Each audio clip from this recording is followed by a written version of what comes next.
Hi hello welcome to time 24x7. మరి ఈ రోజు మెయిన్ హెడ్లైన్స్ చూసుకున్నట్టయితే గోదావరి జిల్లాను అడ్డు పెట్టుకొని తెలంగాణను కొల్లగొట్టారు.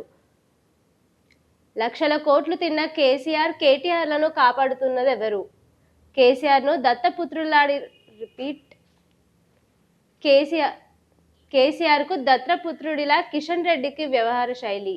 గంజాయి స్మగ్లర్లకు కారు దాడిలో మృతి చెందిన ఎక్సైజ్ కానిస్టేబుల్ సౌమ్య కుటుంబానికి ₹1 కోటి ఎక్స్గ్రేషియా చెక్కును ఆమె తల్లిదండ్రులు చంద్రకళ, సాయిలు తమ్ముడు శ్రవణ్ కుమార్లు అందజేస్తున్నారు.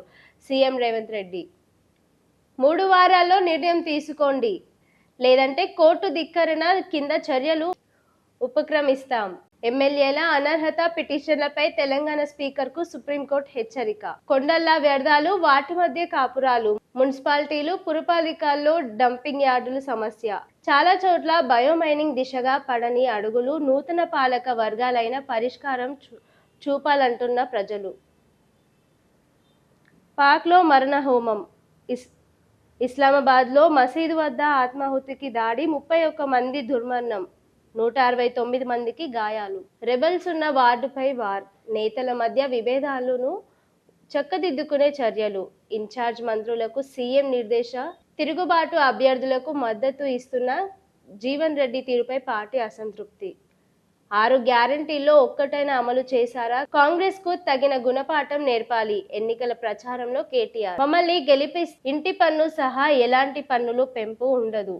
బీజేపీ రాష్ట్ర అధ్యక్షుడు ఎన్ రామచంద్రరావు మున్సిపల్ ఎన్నికల మేనిఫెస్టో విడుదల. మహిళలకు డ్రైవింగ్ లో శిక్షణ ఒప్పందం చేసుకున్న మహిళా భద్రతా విభాగం. రాష్ట్రంలో మహిళలు ఆర్థికంగా తమ కాళ్లపై తాము నిలబడేలా వారికి డ్రైవింగ్ లో మెలకువలు నేర్పేందుకు మహిళా భద్రతా విభాగం రంగంలోకి దిగింది. ఈ మేరకు శ్రీనివాస గ్రూప్ ఆఫ్ కంపెనీస్, జిపంతెల్ల ప్రైవేట్ లిమిటెడ్ సంస్థలు శుక్రవారం ఎంఓయూ కుదుర్చుకుంది.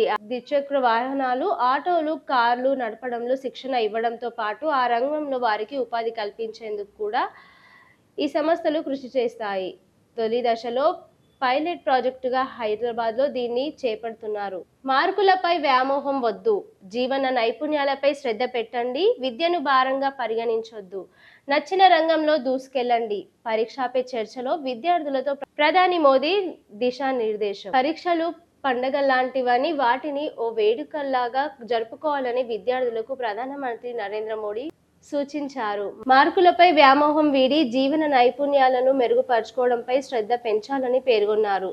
విద్యను భారంగా చూడకండి. గతేడాది ప్రథమ స్థానం వచ్చిన విద్యార్థి పేరు ఇప్పుడు ఎవరికి గుర్తుండదు. మార్కులకు అంతగా ప్రాధాన్యం లేదని, దీన్ని బట్టే అవగతమవుతుందని, జీవితాన్ని మెరుగుపరచుకోవడానికి విద్య ఓ మార్గం మాత్రమే. పరీక్షల కోసమే మన జీవితం లేదు.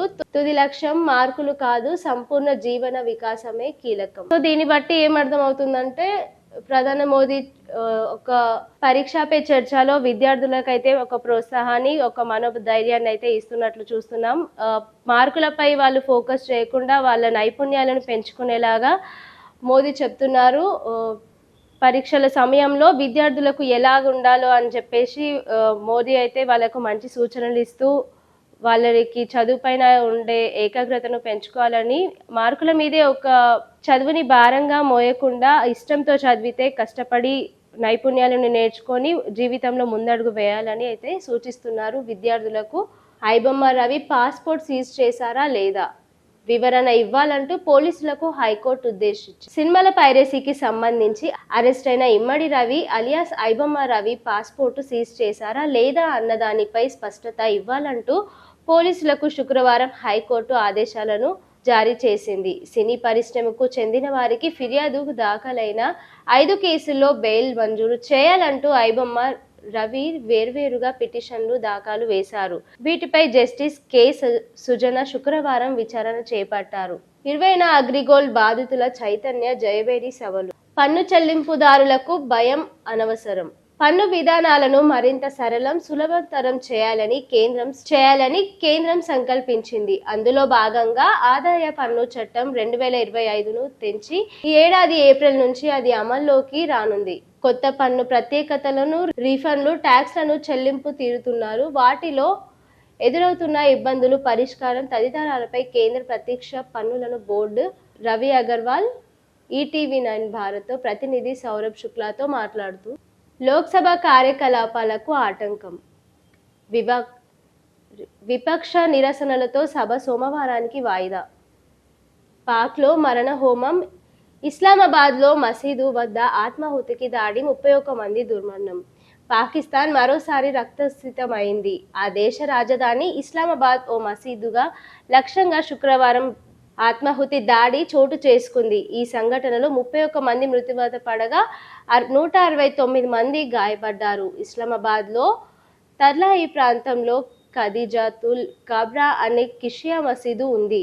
పోలీసులు, పలువురు ప్రత్యక్ష సాక్షులు కథనం ప్రకారం శుక్రవారం ప్రార్థనలు జరుగుతుండగా ఆత్మాహుతి బాంబర్ వచ్చాడు. అతన్ని గేటు వద్ద భద్రతా సిబ్బంది ఆపగా తనను తాను పేల్చేసుకున్నాడు. పలువురి అవయవాలు తగలబడ్డాయి. మృతదేహాలు చెల్లాచెదురుగా ఎగిరిపడ్డాయి. పోలీసులు, ఇతర సిబ్బంది అక్కడికి చేరుకొని గాయపడిన వారిని ఆసుపత్రికి తరలించారు. తొలుత కాల్పులు జరిపి తర్వాత తనను తాను పేల్చుకున్నాడని మరో ప్రత్యక్ష సాక్షి తెలుపగా, మరి పాక్లో సిచ్యువేషన్ అయితే ఇలా ఉంది. ఒక బాంబ్ బ్లాస్ట్ అయితే మళ్ళీ జరిగింది. ఫస్ట్ తనని తాను పేల్చుకున్న తర్వాత దాన్ని బట్టి ఇంకా అక్కడ చుట్టుపక్కల వాళ్ళకు కూడా తీవ్ర గాయాలు అయితే అయినాయి. ఫస్ట్ అతను వచ్చేటప్పుడే కాల్పులు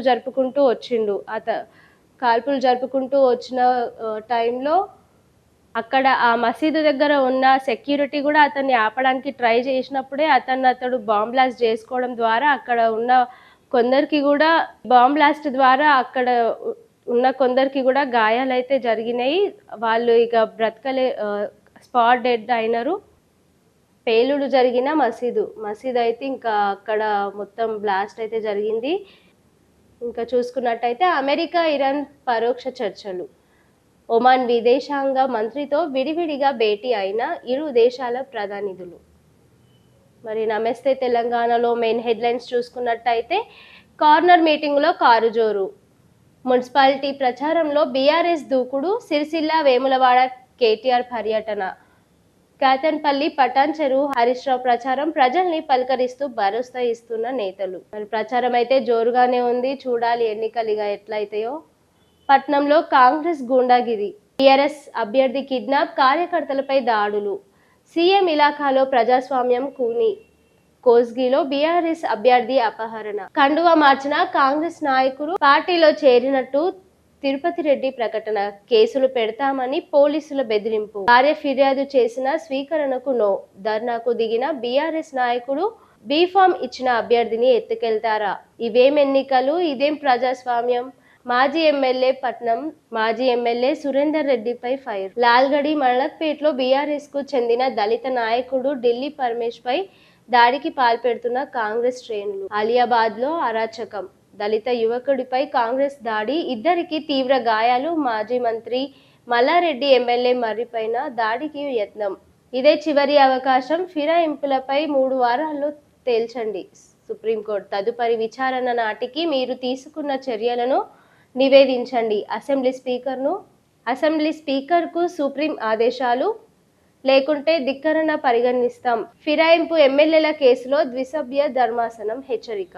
బెటా ఎండలో ఆంధ్ర చిచ్చు, ఏపీ పోలీసుల రాకను వ్యతిరేకిస్తున్న టీఎస్పీ సిబ్బంది, స్థానికులకు తీవ్ర అన్యాయం జరుగుతుందని ఆందోళన, కమాండెంట్ నుంచి కానిస్టేబుల్ల వరకు వెనుకబాటే, గ్రూప్ 1 పై మళ్లీ సుప్రీంకోర్టు న్యాయ పోరాటానికి నిరుద్యోగులు సిద్ధం, కాంగ్రెస్ పాలనంతా కన్నీళ్లే, 26 నెలల రూపాయలు పని కూడా చేయలే, హామీలు అమలు లేదు, అన్ని వర్గాలకు బాకీ, మాటలతో మోసం చేస్తున్నది, దేవుడి పేరుతో ఎన్నికల్లో ఓట్లను దిక్కుమాలిన పార్టీ బీజేపీ, ఎన్నికల్లో ఆ పార్టీలకు వాత పెట్టండి, ప్రజలను కడుపులో పెట్టుకున్న కేసీఆర్, రైతులకు 73,000 కోట్ల రైతు బంధు ఇచ్చాం, 4.5 లక్షల మందికి బీడీ పెన్షన్లు ఇచ్చాం, ఎన్నికల్లో బీఆర్ఎస్ను దీవించండి, మళ్ళీ కేసీఆర్ను సీఎం చేసుకునే ప్రస్థానాన్ని ఇప్పుడే ప్రారంభించండి, సిరిసిల్ల, వేములవాడ ఎన్నికల్లో ప్రచారంలో కేటీఆర్. మరి ప్రచారం అయితే బాగానే జరుగుతుంది.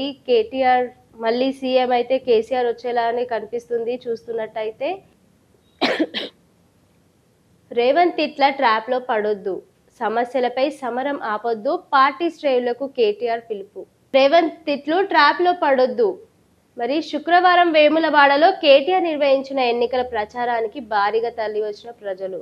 సో కేటీఆర్ ఏమంటుండంటే రేవంత్ తిట్లు తిట్టే వాటికి ట్రాప్లో పడొద్దని ప్రజలకైతే ఒక సూచన ఇస్తుండు. ఆయన గ్యారంటీల పట్ల ఎక్కడ ఉందని నిలదీస్తున్నాడు. దాడులకు భయపడొద్దు, అండగా ఉంటాం. కేటీఆర్ నుంచి అయితే ఒక హామీ ఇచ్చిండు ప్రజలకు. రేవంత్ అనే రాహువు నుంచి రక్షించుకోవాలి.